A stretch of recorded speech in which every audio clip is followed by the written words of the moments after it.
Shoppers are making fewer impulse purchases this year as the holidays approach. The NPD research group says impulse buys usually drive 25% of overall spending over the Christmas period, but that figure could fall by as much as 7%, with online shopping a trend set to continue.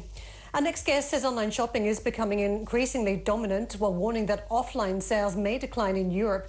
And joining us now is Jason Forbes, President of Online Brands and Group Chief Digital Officer of betting company Hilding Anders. Thank you very much for joining us, Jason. We've been talking a lot about this online trend, but when it comes to betting, it feels as though you can weigh up all the different sizing that you may require for a bed and sort of look into some of the fabric details as well and the softness of the mattress. But that ultimate test where you lie on it and see whether it's comfortable, that's missing from the online experience. So how are betting sales ticking over in the pandemic?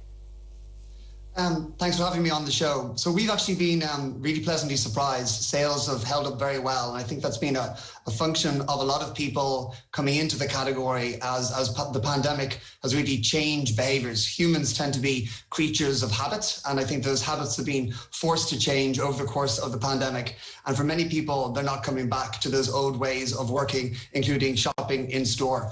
So this, this insight has been validated by McKinsey, where a majority of consumers across China, the UK, Germany, and France tried new online behaviors during the pandemic, and more than 70% of them intend those to continue once the pandemic is over.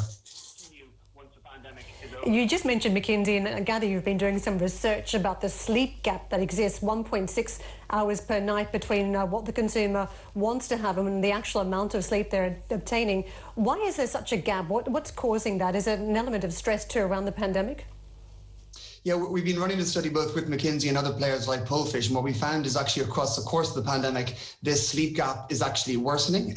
In markets like the UK, it's actually disimproved across the last few months. And if you unpack that a little bit further, it seems to be driven by a number of factors. Stress is definitely one. Nearly 20% of consumers citing stress as being a major issue. Back-related pain or back pain from sleep and mattresses is another kind of key factor. So you've got this general kind of like growth towards recognizing that the sleep gap is there, but actually kind of growing. And so almost ironically, more time at home is not translating into more sleep or sleep quality. And that's an area where we're spending a lot of time understanding how we can improve that sleep gap. We now have nearly 50%, 49% of consumers are actually recognizing that sleep quality is crucial to improve their well-being. And so that recognition and that connection between sleep quality and broader health and wellness is really helping to drive the category, particularly online.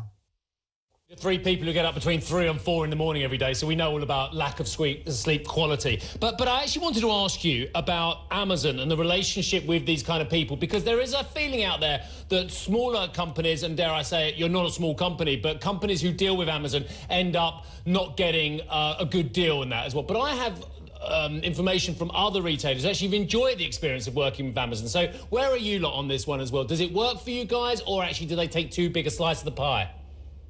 I think it's going to depend on each brand, but kind of candidly, we see Amazon as being a kind of a critical retailer partner. So we work with them really well with them. We had one of our best months ever last month on Amazon Marketplace in Germany and across other marketplaces as well. So we think about the consumer and ultimately what's going to be their preference. In some cases, it's going to be on a marketplace like Amazon. In other cases, they're going to prefer a more immersive experience on brand.com. So we think about those different channels and what the consumer is going to want to inform all of our decision making. Jason, let me just ask you, as we roll into 2021 then, we're still waiting on Brexit. We're still waiting to see what the shape of the recovery will look like here. How much is your business investing in the future at this stage? Can you give us a sense of what you're doing at this point to realise the opportunity?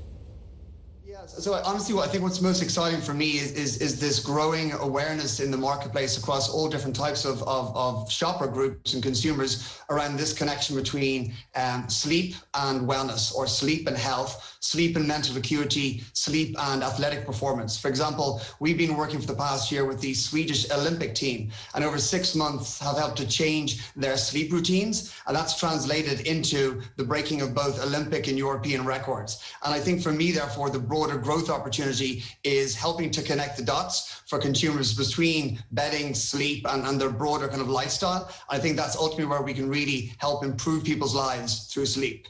On, Jason, very quick one. How many hours should I get? 7, is that the average, or a bit more? Push yourself for 8, wherever you can. Build in that new sleep routine and you'll be a happier man the next day. Oh, I can only dream. Jason Forbes, thank you very much indeed. President of Online Brands and Group Chief Digital Officer at Hilding Anders. When's the last time you had 8 hours sleep? Can't remember. But I think that's the lack of sleep that's affecting my memory. And how's your athletic performance on 6 hours? It's mediocre. Yeah, Bronze. Poor rather dog's than going, gold.